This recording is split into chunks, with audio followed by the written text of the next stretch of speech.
Olá, gente, boa tarde, boa noite, bom dia. Não sei a que horas você vai ver esse vídeo, porque ele vai ficar gravado no canal do Instagram e no canal do YouTube do Poética de Orixás. Para quem não me conhece, eu sou a Beth Firmino, eu sou atriz, arte educadora, doutora em artes cênicas pela Universidade Rei Juan Carlos, da Espanha. E hoje eu vou falar sobre um assunto que eu comecei já a falar na semana passada, que é sobre a minha pesquisa de doutorado, que foi sobre um estudo de caso da pesquisa do Luiz Otávio Bournier no Candomblé. Luiz Otávio Bournier, na realidade, é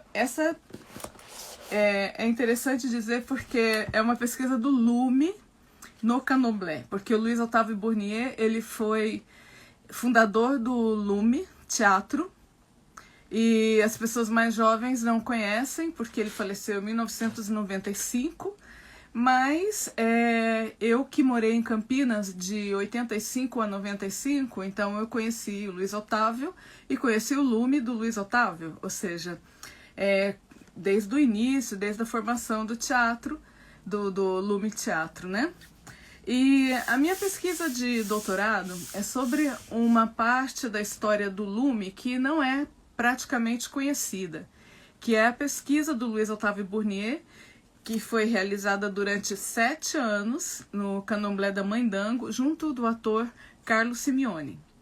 E essa pesquisa, ela não é conhecida pelo fato de que ela esteve em curso durante esses anos, entre 1988 e 1985, e terminou, mas não se concluiu, porque o Luiz Otávio Bournier faleceu em 1995, em fevereiro.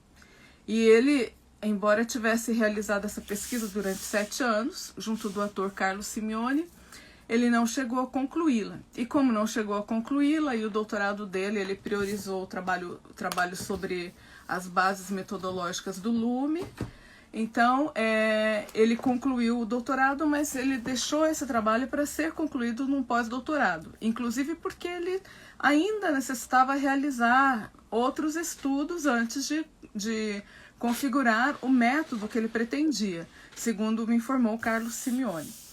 Então, nesse sentido, o trabalho ficou inconcluso, e como ficou inconcluso, ele não foi transmitido a outros atores, ele não foi convertido em um método, não foi transmitido, não foi registrado como tal, então ele acabou se perdendo no tempo. Especialmente porque em 1995, quando o Luiz Otávio falece, é também quando entram os novos atores no Lume. Portanto, o Lume Teatro passou por um processo de adaptação, de reestruturação, e ganhou a forma que tem hoje, né? Que já tem mais de 30 anos de atividade, foi premiado, tem uma grande atividade no sentido de pesquisa, de ensino de artes cênicas. Então, é realmente uma das companhias de referência no Brasil. Mas essa parte da pesquisa do Luiz Otávio Bournier, ela ficou perdida, na verdade. Ficou perdida, ficou oculta, mas para as pessoas que conheciam o Luiz Otávio e que conheciam o Lume no seu início, ficou também uma série de lacunas, uma série de dúvidas, porque a gente tinha um certo conhecimento de que a pesquisa deles estava em andamento, mas a gente não sabia nada, nem como a pesquisa se realizava e nem quais eram os objetivos, a que se pretendia chegar. Não existia essa informação. E quando ele faleceu, a informação também não transcendeu. Por outro lado, era próprio do trabalho dele, do Luiz Otávio, não divulgar algo antes que isso estivesse concluído. E o que eu considero bastante importante, sim, porque se tratava de uma pesquisa que tinha um grau de novidade, era muito avançada para a época, E, na verdade, o que ele estaria criando era um método de trabalho próprio. Então, não tinha muito sentido que isso fosse divulgado antes. Embora algumas pessoas também trabalhem com divulgação prévia, eu mesma faço isso e fiz na minha pesquisa justamente para ir preparando as pessoas para o que eu iria desenvolver. Mas ele não, ele optou por não fazê-lo. E, em função disso, o trabalho ficou desconhecido. E ninguém mais tocou no assunto e pronto, o assunto terminou aí.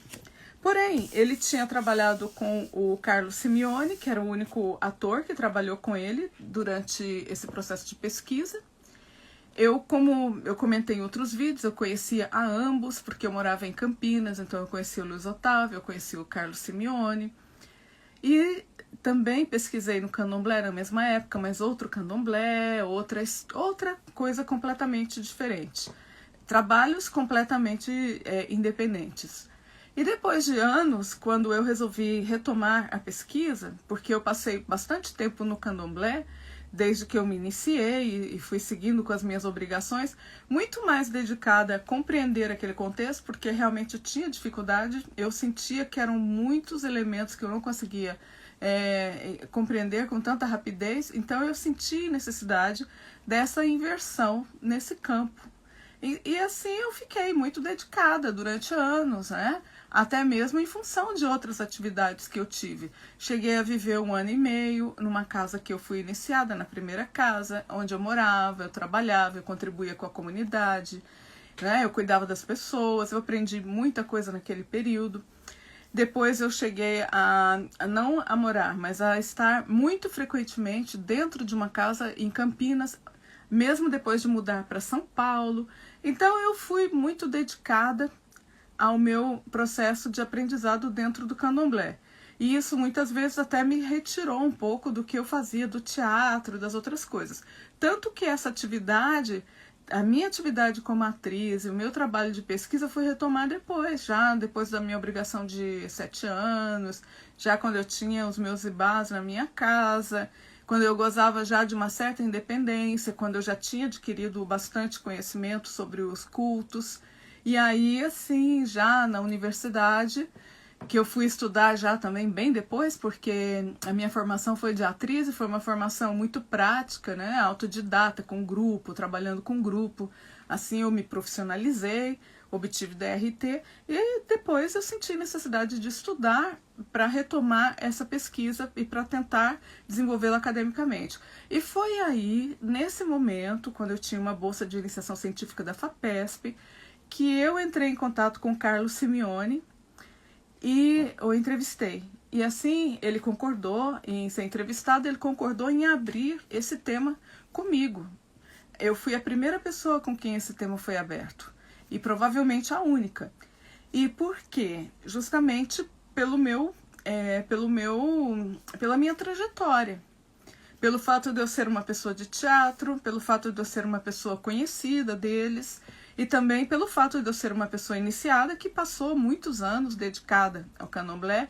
Então eu teria condições, né? Foi algo que o Carlos Simeoni colocou para mim, né? De tentar, inclusive, elucidar muitas coisas que ficaram da pesquisa. Porque a pesquisa do Luiz Otávio, eu vou falar em seguida, mas antes eu vou dar um pouco de contexto, né? Ela tinha algumas características bastante peculiares, que eu vou entrar em seguida. Então, isso é mesmo para ilustrar como foi a minha abordagem, o meu princípio com esse tema, como que eu tive acesso a esse tema e essa informação. E depois eu terminei a licenciatura, que eu fiz licenciatura em Educação Artística na Unesp.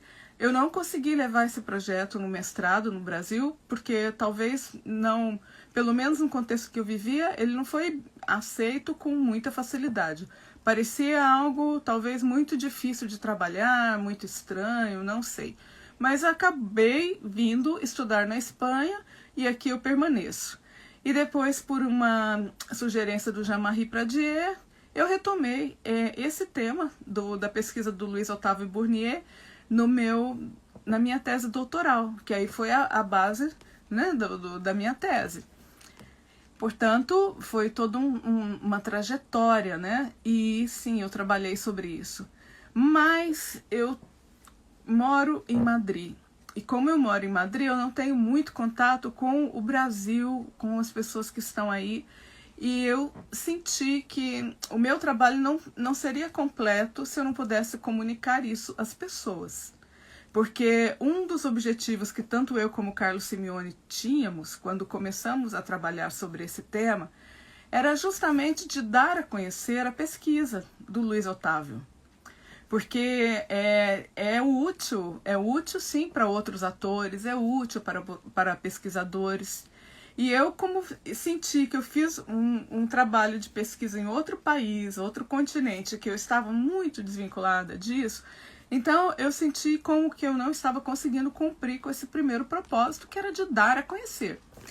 Tanto foi assim, né, que foi talvez o elemento que mais me pesou para poder fazer essa série de vídeos, além da minha própria pesquisa, que vocês estão acompanhando, né, da minha metodologia e tudo mais, mas foi o fato de poder dar a conhecer esse trabalho do Luiz Otávio Bournier. Aconteceu de eu estar presente numa leitura de uma tese de uma pesquisadora equatoriana aqui em Madrid, a qual eu já havia conhecido, que conhecia meu trabalho e que pesquisou o Lume, que esteve no Lume, que é a Belém Buendia, que esteve no Lume várias vezes, fez todo um trabalho de pesquisa com os atores e também teve contato comigo, não chegou a me entrevistar, mas ela conversou longamente comigo e teve acesso à minha tese e leu também e cita. E quando eu estava na defesa dela, as pessoas se perguntavam por que esse trabalho não fazia parte das linhas de pesquisa do Lume hoje. Aí eu, como estava presente, eu pude intervir e expliquei.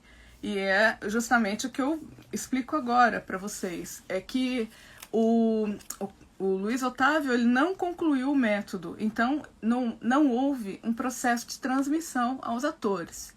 Os atores que começaram a trabalhar no Lume, eles já tinham contato com a metodologia de trabalho do Lume, que é o que o Luiz Otávio desenvolveu na tese dele, né? Que aqui está o livro, que foi publicado, que é da técnica a arte do ator, da técnica representação, onde ele descreve todo o processo de trabalho deles de antropologia teatral, desde a pesquisa corporal, até mesmo o refinamento dos processos, até chegar a uma linguagem específica. E isso foi transmitido para esses atores. Tanto que cada um deles desenvolveu a sua própria linguagem de trabalho. Ou mesmo entre grupos. Eu vejo que eles conseguiram, entre um ou dois, conseguiram desenvolver uma determinada metodologia de trabalho, que são as linhas de pesquisa do Lume, e essas linhas de pesquisa são as que eles transmitem para outras pessoas que vão fazer as oficinas, que vão estudar com eles. Então, esse processo ocorreu em relação ao outro trabalho, que era justamente o que o Luiz Otávio concluiu no doutorado dele e que transmitiu. A partir desta transmissão, eles tiveram autonomia e desenvolveram suas próprias linhas de pesquisa. E essas linhas, elas foram metodologizadas e foram transmitidas e são transmitidas até hoje. Então, eles não teriam como transmitir um conhecimento que não foi transmitido a eles. Começa por aí. E como, na verdade, tudo é movimento, é o que se constrói, até mesmo Carlos Simeone, que trabalhou com o Luiz Otávio nesta pesquisa, ele não pôde transmitir, porque também ele não pôde concluir, porque o trabalho era dirigido pelo Luiz Otávio. Então, ele trabalhava, colaborava, pesquisava junto, mas ele não tinha todos os elementos para poder levar adiante na ausência dele. E foi assim, porque a pesquisa era do Luiz Otávio, não era do Carlos Simeone. O Carlos Simeone também, mas a pesquisa em si era do Luiz Otávio. Então foi o que aconteceu. Porém, acredito que seja importante divulgar a existência dessa pesquisa. Porque uma pesquisa, ela nunca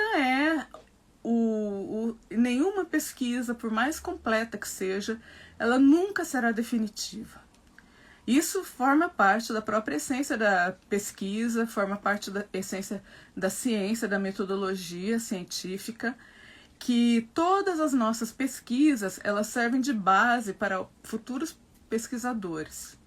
Portanto, uma pessoa que tem uma pesquisa e que concluiu, outra pessoa pode estudar e também pode evoluir aqueles conceitos até em outras direções. Isso forma parte, né, dessa grande aldeia que é a pesquisa. Seja ela acadêmica, seja artística ou como for, né, científica ou como for. Então, nesse sentido, o fato dele não ter concluído não invalida o que ele fez, porque ele trabalhou durante 7 anos. Então houve um processo aí, né? Que dentro da sua rotina de trabalho tem a sua riqueza. Mas logicamente faltou também esse processo de elaboração, né, desses elementos, de organização, de elaboração desses elementos, que foi exatamente o que eu fiz com a minha tese doutoral, porque foi o que eu me propus a fazer. Eu realizei um estudo de caso, e esse estudo de caso eu fiz dentro da etnocenologia, dentro da teoria de motivos e estratégias do Ângelo Berenguer, que é uma teoria que fala de mediação social, psicossocial, estética, e ao mesmo tempo fala de como existe uma reação humana ao meio e como essa reação acaba convertindo em um produto cultural. Então, como essas motivações dos artistas, dos pesquisadores, elas também influem no trabalho que a gente vai receber desse artista, né? Então, nesse sentido, a minha ocupação foi justamente de pesquisar as influências do Luiz Otávio, as motivações e toda a metodologia de trabalho a qual eu tive acesso pelas entrevistas com o Carlos Simeone e com a Mãe Dango, que foram realizadas. Além do mais, eu também eu utilizei muito do meu próprio trabalho de pesquisa, que é uma pesquisa sobre o candomblé, bastante adiantada, bastante aprofundada, na qual eu me baseio para dar o contexto.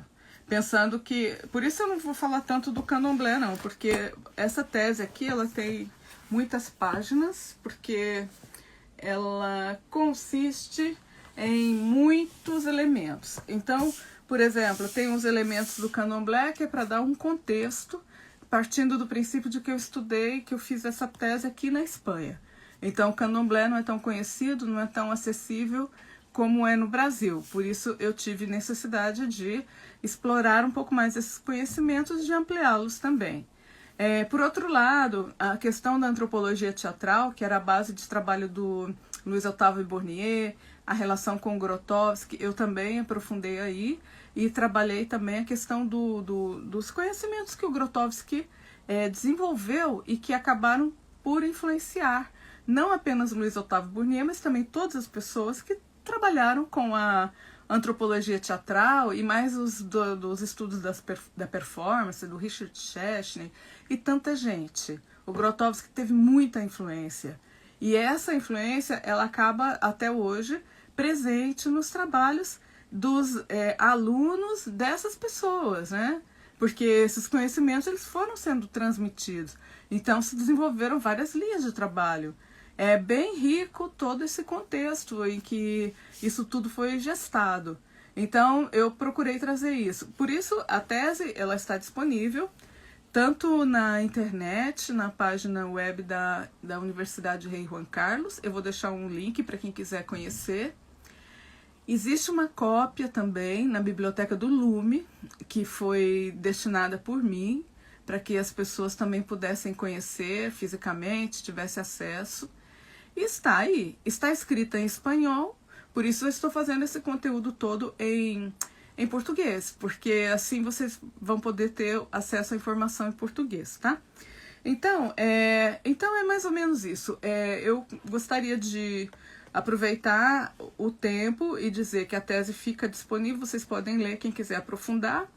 Os outros conceitos que pertencem ao meu trabalho, que são, por exemplo, o estudo do candomblé, o estudo interdisciplinar, ou mesmo os estudos que eu fiz sobre o Grotowski, eu continuo desenvolvendo porque eu incorporo isso também ao meu trabalho e vai estar aí, né, no meu canal. Vocês podem ver, tem aí as lives, tem os temas que foram, inclusive, separados, né? Então, cada dia da semana tem um tema, para poder desenvolver isso de uma maneira mais tranquila e que as pessoas possam também interagir, né? Por enquanto eu estou só colocando os conteúdos, mas eu gostaria também que vocês interagissem. Eu tenho a sensação de que eu estou falando sozinha, que ninguém responde. Não sei se é muito estranho o que vocês estão ouvindo, mas de qualquer maneira o meu trabalho é esse, tá? E depois vocês vão colocando e a gente vai ter ainda outros momentos para poder fazer uma interação, né? Então é mais ou menos essa introdução que eu vou fazer e eu vou falar agora dessa pesquisa do Luiz Otávio Bournier. Olha, primeiramente eu tenho que falar para quem não conhece, para quem é mais jovem, e porque o Luiz Otávio faleceu em 1995, então tem muita gente aí que nasceu no ano 2000 e que em 95 não era nem projeto, então não sabe nada, né? Não conheceu. Olha, o Luiz Otávio Bournier, ele foi professor da Unicamp, mas ele era muito jovem, ele era muito precoce, ele começou a vida dele com teatro na adolescência, e ele tinha paixão pela mímica, tanto que ele queria ser aluno do Marcel Marceau, que era o sonho dele. Ele passava horas e horas e horas vendo os vídeos do Marceau e treinando a mímica, e o objetivo dele era esse. Quando ele tinha 17 anos, ele passou em primeiro lugar na EAD, Escola de Arte Dramática, em São Paulo. Porém, na mesma época, ele ganhou uma bolsa para estudar mímica na França e em Paris, né? E a bolsa dele era para estudar com Jacques Lecoq. Jacques Lecoq, todo mundo conhece, ele é um dos grandes nomes, né, da mímica e do teatro de maneira geral. E o objetivo dele era estudar com Marcel Marceau. Então ele conseguiu a bolsa para estudar na escola de Mime Mouvement Théâtre de Jacques Lecoq. E estando ali, antes de retornar, ele tentou contactar com o Marcel Marceau e ser aluno dele. Mas ele assistiu um espetáculo Isso foi bastante interessante, porque ele pensava no Marceau, mas ele assistiu um espetáculo teatral de um outro companheiro do Decros, que, espera um momento aqui, vamos ver, que indicou a ele não estudar com Marceau, mas estudar com Etienne Decros, com Barrault, exatamente, com Barrault. E ele foi indicado pelo Barrault de estudar com Decros. E o Barrault também fez uma carta para ele, na qual ele foi apresentado como uma pessoa que tinha muito talento para técnica. E assim ele conseguiu, de alguma maneira, abrir-se caminho e foi aluno do Decros durante 7 anos. Espera um momento, aqui que eu estou aqui na tese. E através do Decros, ele conheceu a mímica, né? A mímica do Decros, mímica moderna, e então ele teve o primeiro contato mesmo.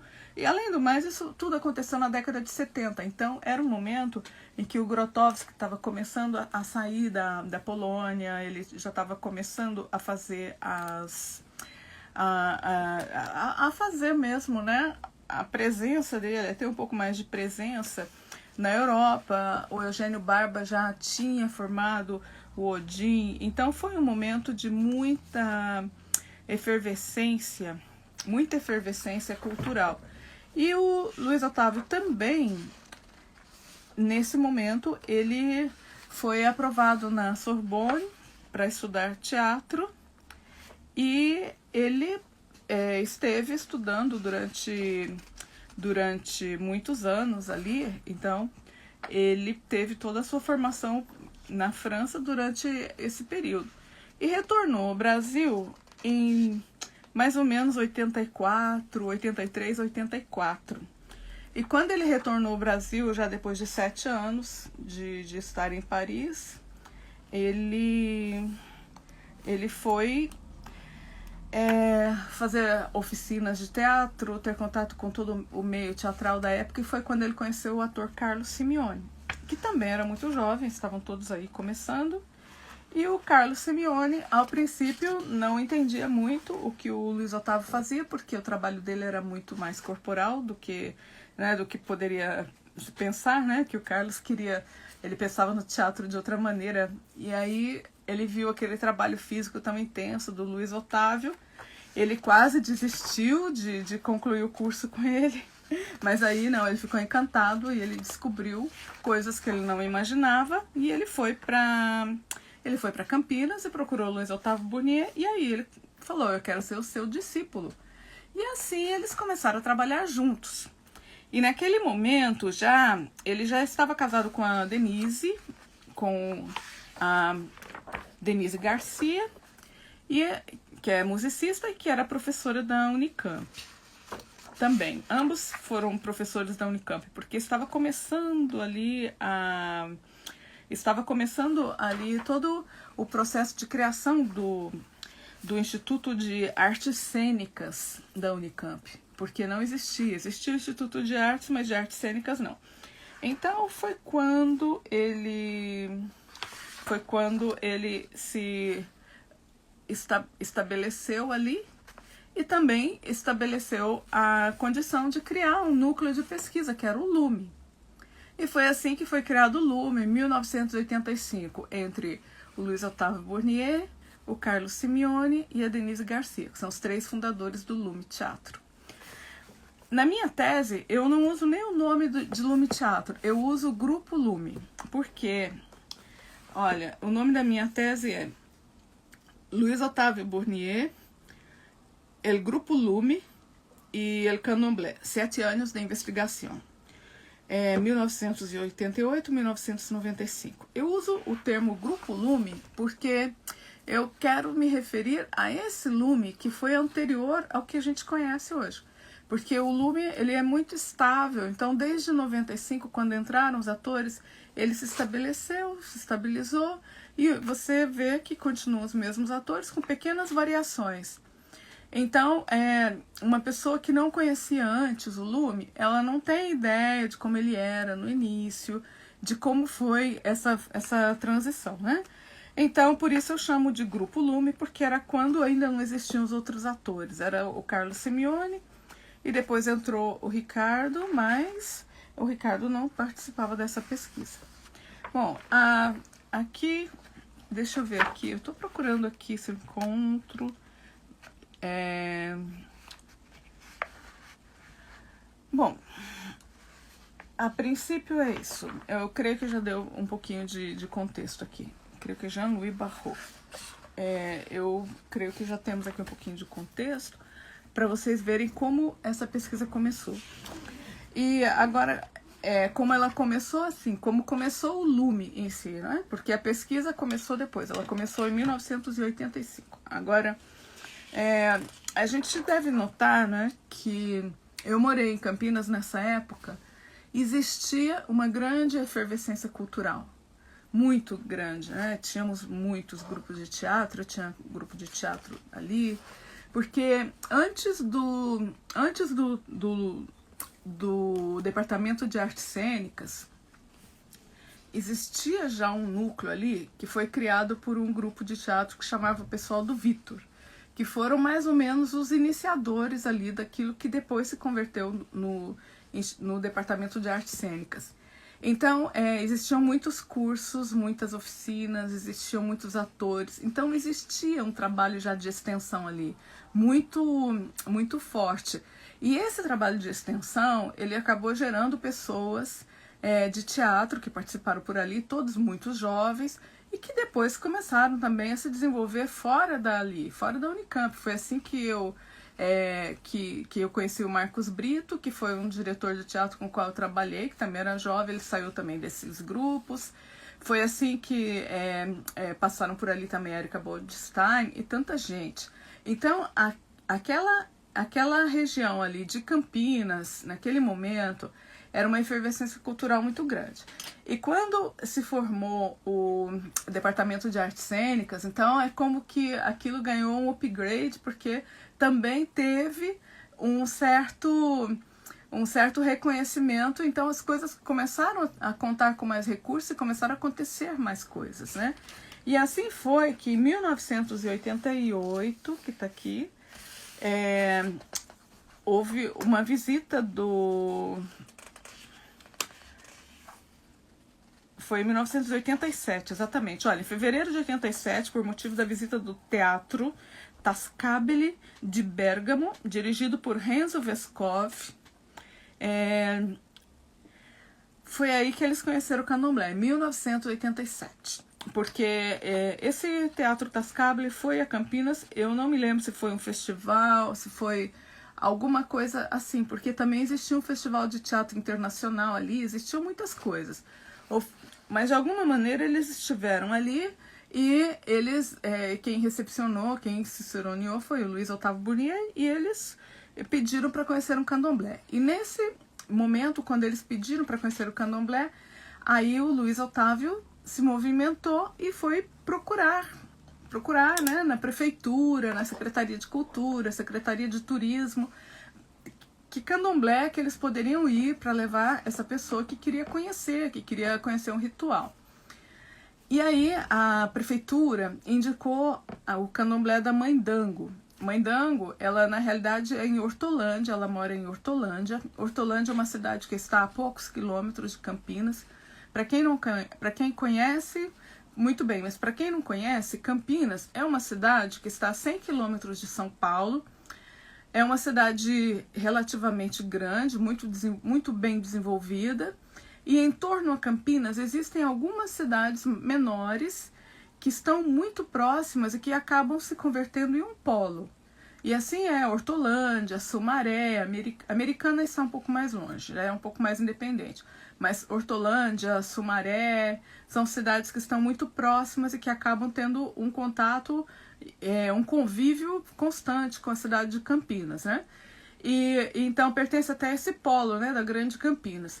E a Mãe Dango, ela tem uma casa de orixás de tradição Angola, em Hortolândia. Ela é do orixá Oxumaré ou Dangorô. E aí eles foram lá, visitaram a casa, conheceram, assistiram a uma festa que era uma saída de santo. Todos ficaram encantados. Houve uma certa afinidade, uma boa afinidade entre a Mãe Dango e eles, especialmente com o Luiz Otávio, e o Luiz Otávio Burnier teve interesse em pesquisar, porque ele viu que existia, né, algo ali e que seria interessante pesquisar. E ele conversou com a Mãe Dango e começou a fazer a pesquisa dentro do candomblé dela. Ela aceitou e eles começaram a ir. Era ele e o Carlos Simeone. O Carlos Simeone, ele era rodante. Quando a gente diz rodante, é uma pessoa... Porque no candomblé, pelo menos no candomblé do Brasil e tudo, como a gente conhece, a gente tem as pessoas que entram em transe e as pessoas que não entram em transe. As iniciações são diferentes. Então, uma pessoa que entra em transe, a gente chama de rodante. Essa pessoa, se ela faz uma iniciação, que foi o meu caso, ela se converte em Aô, e depois de 7 anos, ela faz a obrigação de 7 anos, que foi lá o que eu fiz, e recebe lá os seus direitos, e aí se converte em Ebome, foi o que aconteceu comigo. E as pessoas que não entram em transe, elas obtêm outros tipos de cargos. Aí são cargos, que é o cargo de Ogã. Ogã é o responsável, por exemplo, por tocar os atabaques. Os Ogãs são sempre responsáveis por partes importantes da organização da casa. Eles estão vinculados à pessoa que é a mãe de santo ou pai de santo, e eles têm uma responsabilidade ali, são figuras de autoridade. Então, o Luiz Otávio, ele não era rodante, então ele era Ogã. E ele foi como Ogã que ele participou da casa. E o Carlos Simeone não. O Carlos Simeone participava da roda, ele também entrava em transe, ele chegou a ter momentos que ele entrou em transe. O orixá do Carlos Simeone era Oiá Matamba, que é o mesmo orixá meu. A mesma, né, no caso, Inquice, porque é uma casa de Angola. E o Luiz Otávio era de Oxóssi, que é o orixá da caça, é o caçador, é um orixá que está ligado também à questão da natureza, da sobrevivência, da mata, de tudo que seja busca, pesquisa. Então o Oxóssi tem isso aí. E então os dois frequentavam a casa e durante todo esse período eles fizeram o que a gente conhece na antropologia como observação participante. A observação participante é quando você participa da casa, você vivencia todos os processos e você acaba adquirindo o seu conhecimento ou mesmo as fontes da informação da sua pesquisa assim. Eles faziam isso. Durante esse período, o Luiz Otávio foi suspenso como Ogã. Ser suspenso como Ogã é como receber um cargo, é como ter uma confirmação de um cargo, que seria confirmado no caso de uma iniciação, que não ocorreu, não chegou a ocorrer. E no caso do Carlos Simeone, como ele era rodante, então ele era uma pessoa que entrava em transe, ele tinha momentos que ele entrava em transe, então ele realizou um bori. Bori é um ritual que se faz à cabeça justamente para você ter um fortalecimento espiritual para lidar com essas questões de transe e essas questões de variações da energia. Porque como eu comentei em vários vídeos e já volto a repetir, nós temos um corpo, esse corpo ele também é uma fonte de energia e é um elemento de interação com o meio, e não só com o meio, mas com o meio, com os estímulos e com tudo. E os rituais, eles são vários, ele tem, dentro dos rituais você tem vários estímulos. A música, os olores, as ervas, porque a gente costuma tomar banhos de ervas antes de entrar para purificar o corpo. A sua energia, ela está numa outra vibração enquanto você está dentro daquele momento, daquele ritual. Então isso fazia parte, né, do convívio deles e fez parte durante todo esse tempo. Agora, como eu comentei também, inclusive no vídeo de ontem, que eram as diferenças entre uma pesquisa de artes cênicas e uma pesquisa de antropologia, além dessa pesquisa que eles faziam, que era a pesquisa de campo, né, eles faziam também a pesquisa deles cênica. E a pesquisa cênica, dentro da linha de pesquisa do próprio Luiz Otávio Burnier e da própria antropologia teatral, ela é muito física, ela é muito visceral, ela tem muito a ver com o processo emocional, com a memória, com a ancestralidade. Então ela trabalha também com as energias, né? E então eles começaram a trabalhar também no momento deles de ensaio, que era na sala de pesquisa, que na realidade não era nem um ensaio ainda, era uma pesquisa. Então eles começaram a trabalhar com esses elementos. E durante algum tempo estava funcionando, então estavam conseguindo extrair dali algumas informações que poderiam ser utilizadas para converter no método que ele queria.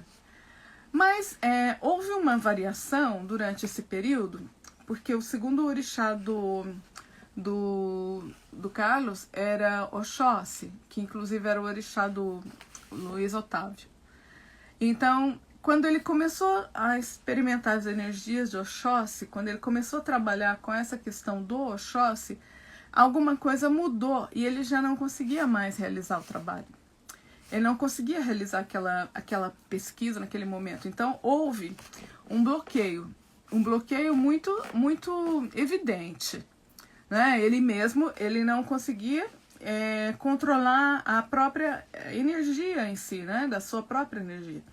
O que é bastante compreensível se a gente for olhar pelo lado da própria tradição, da religião em si, porque isso ocorre frequentemente e as pessoas, quando são iniciadas, elas passam por isso no início. Aí depois de algum tempo, ela tem uma adaptação ao do corpo aos estados de transe e tudo. Então chega um momento que ela tem bastante controle sobre isso.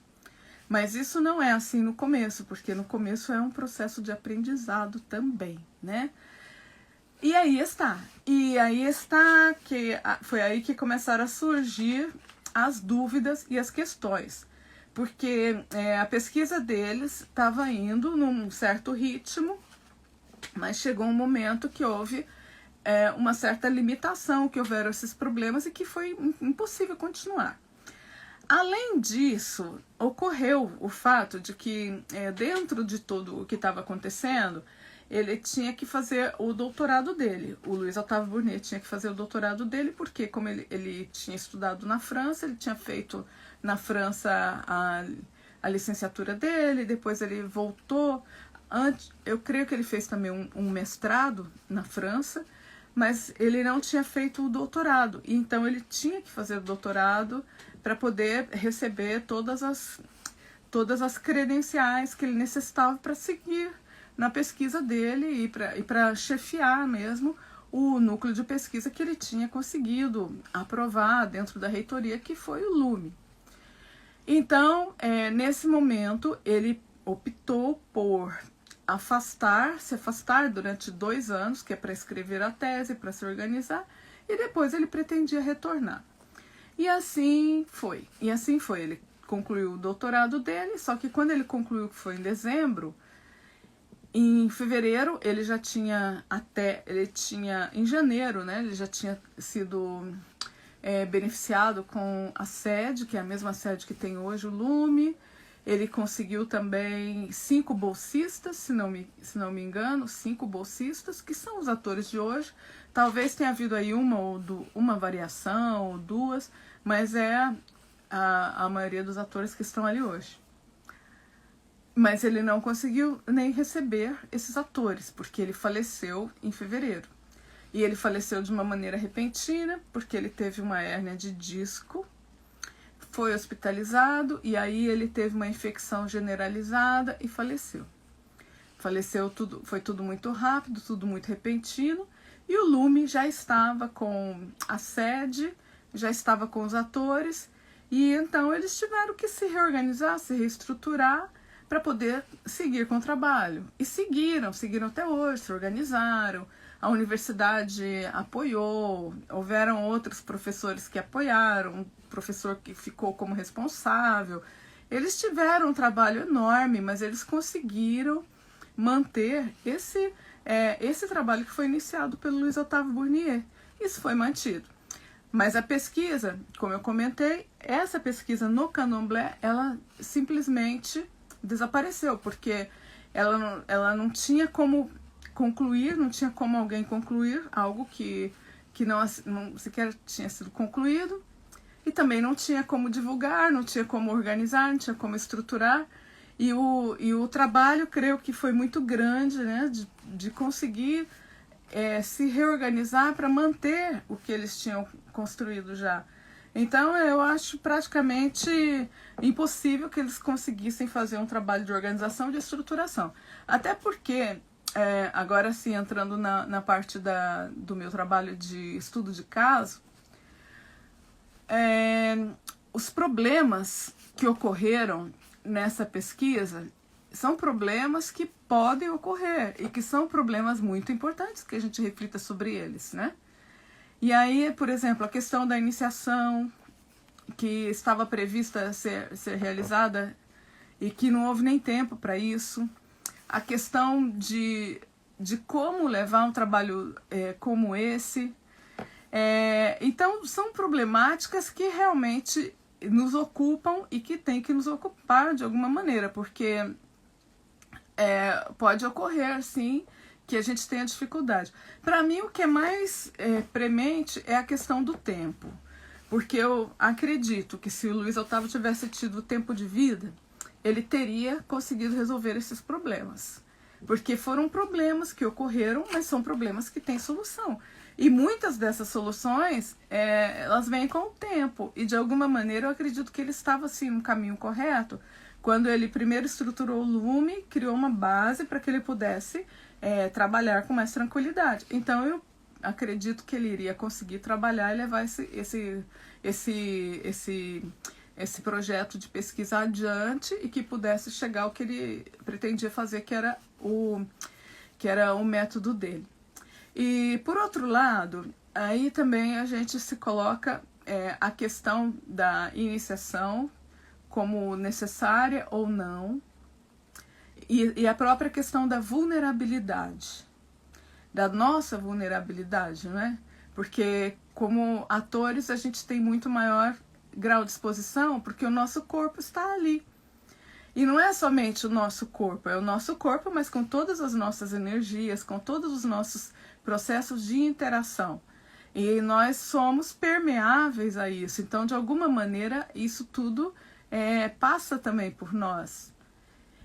Então, isso realmente necessita uma atenção especial, coisa que talvez a gente não teria que ter se a gente tivesse só um trabalho teórico, como eu comentei com vocês. Eles faziam lá a pesquisa deles de campo, que era de observação participante. Se eles fossem sentar e escrever, simplesmente não teria problema nenhum, mas isso tampouco seria útil para os nossos trabalhos artísticos, porque o nosso trabalho artístico ele passa pelo corpo, pelas emoções e tudo mais, né? Então, assim, a primeira coisa que eu coloco é a questão do tempo, porque eu senti na minha vivência a necessidade do tempo para madurar. Existia a necessidade de madurar, então o tempo é importante.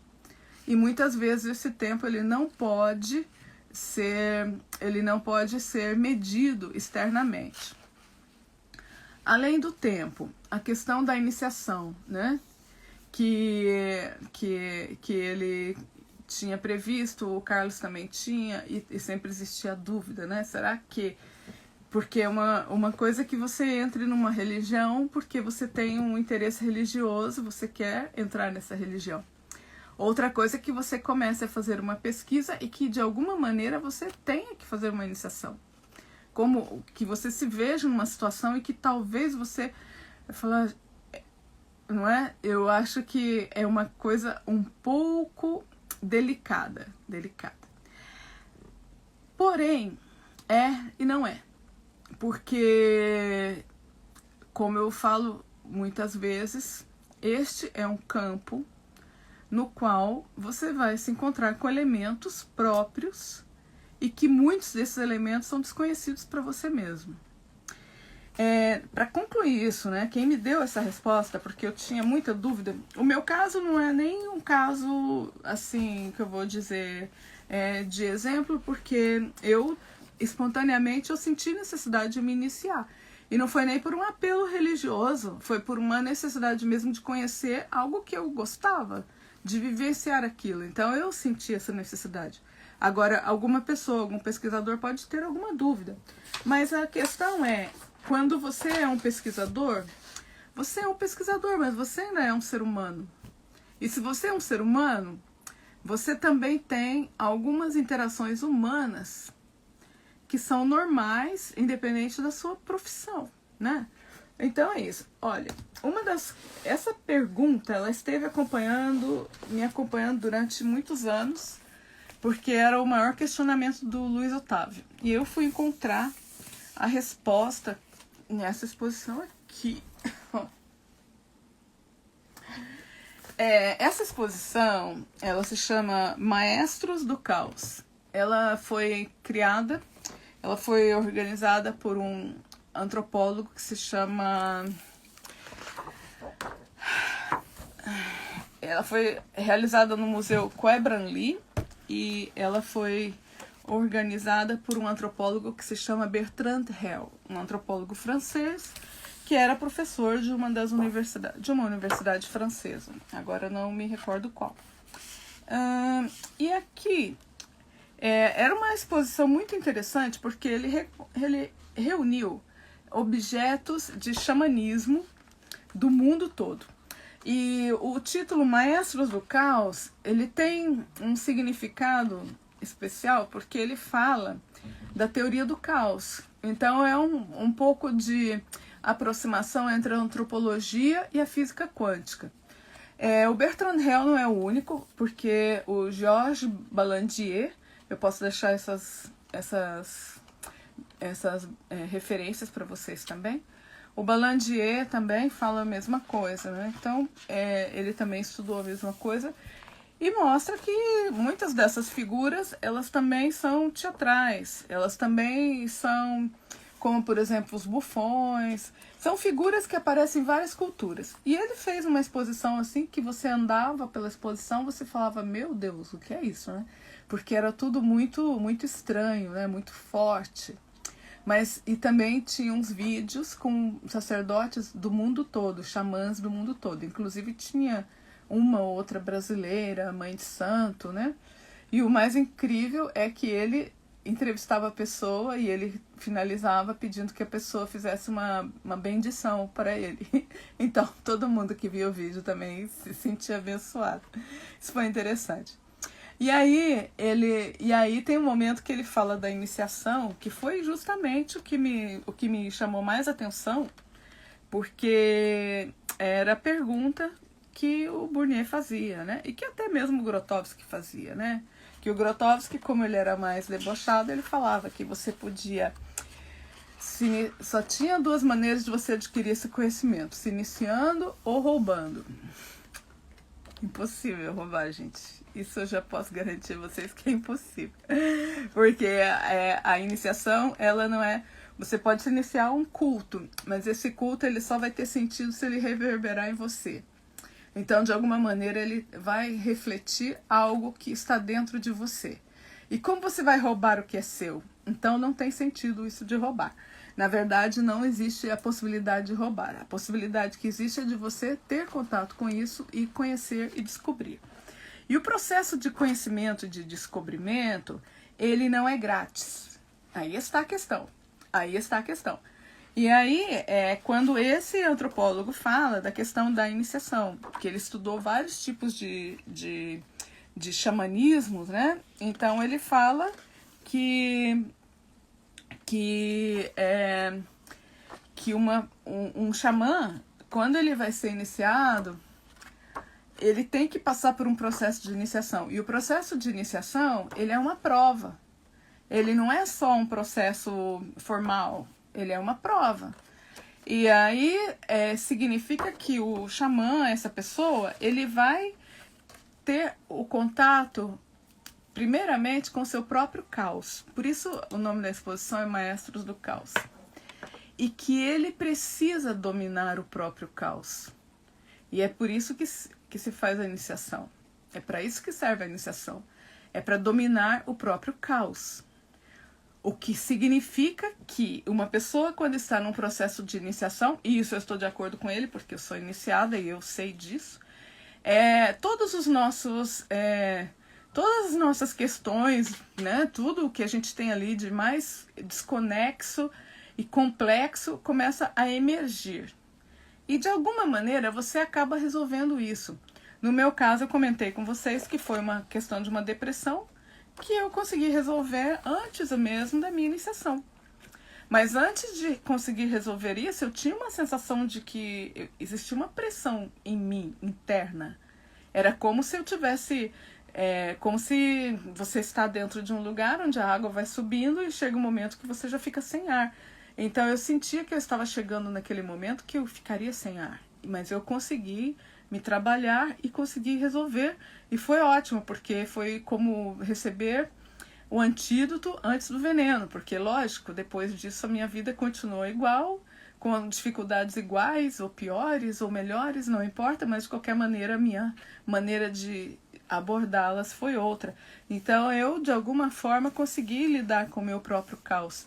E aí, a questão dessa explicação do Bertrand Russell com relação ao próprio caos, ela é muito, muito, muito elucidativa. E aí entra a questão de que quando você vai fazer uma pesquisa num candomblé ou num ritual, você terá contato com os seus próprios elementos interiores e que alguns desses elementos podem ser difíceis de lidar, mas de alguma maneira você precisa aprender a lidar com eles.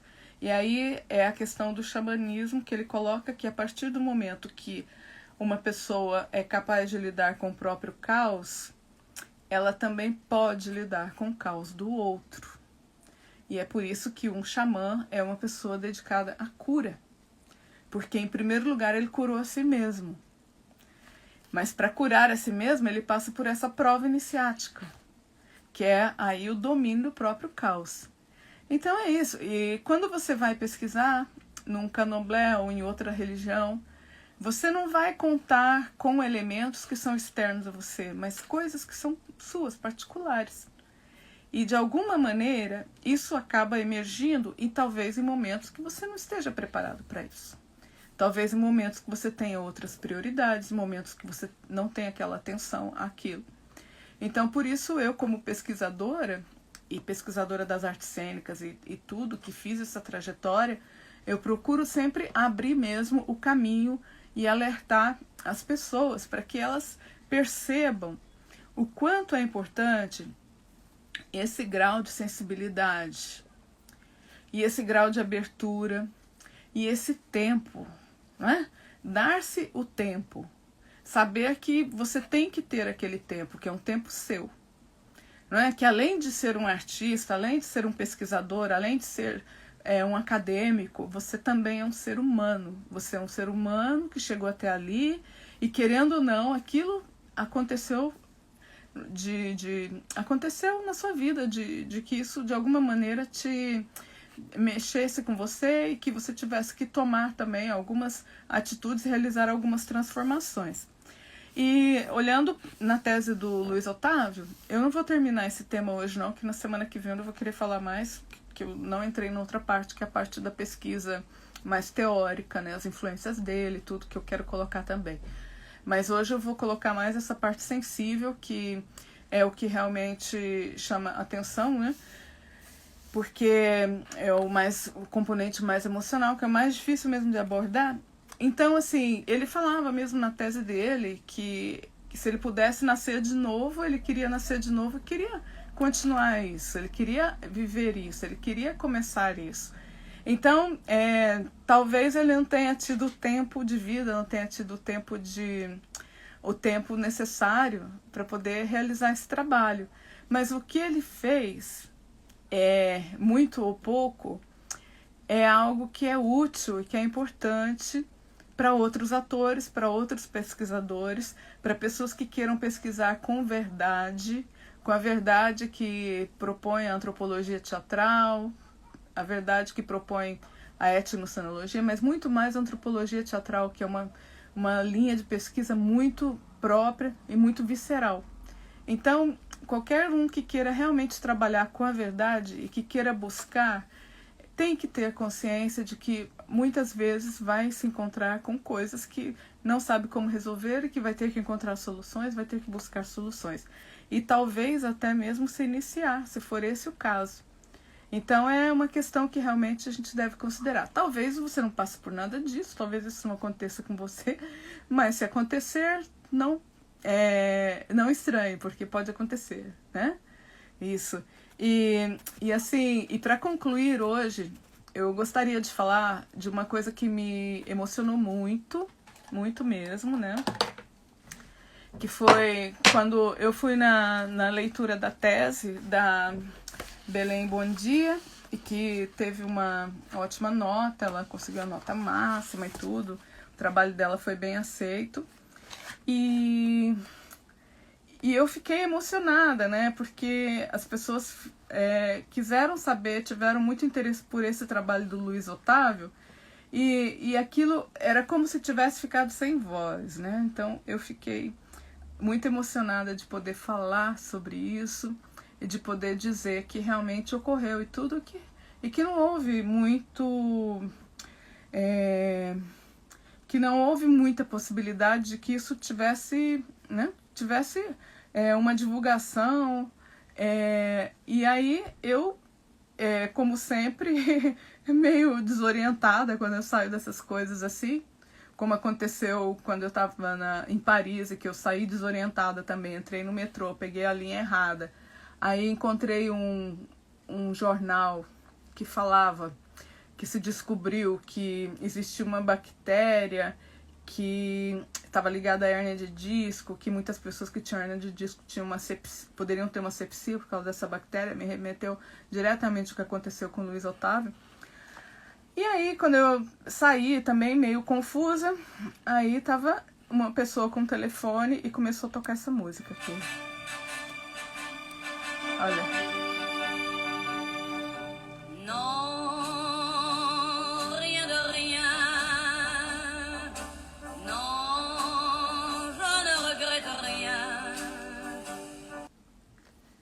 Bom, gente, obrigada. Eu continuo na semana que vem. Eu vou falar da base mais teórica, das influências do Grotowski e tudo mais, tá? Hoje foi realmente um conteúdo muito emocional, porque, como eu falei, me emocionou escutar essa música, saindo daquela leitura de tese. E foi o que me motivou a fazer isso. Então, obrigada, tchau.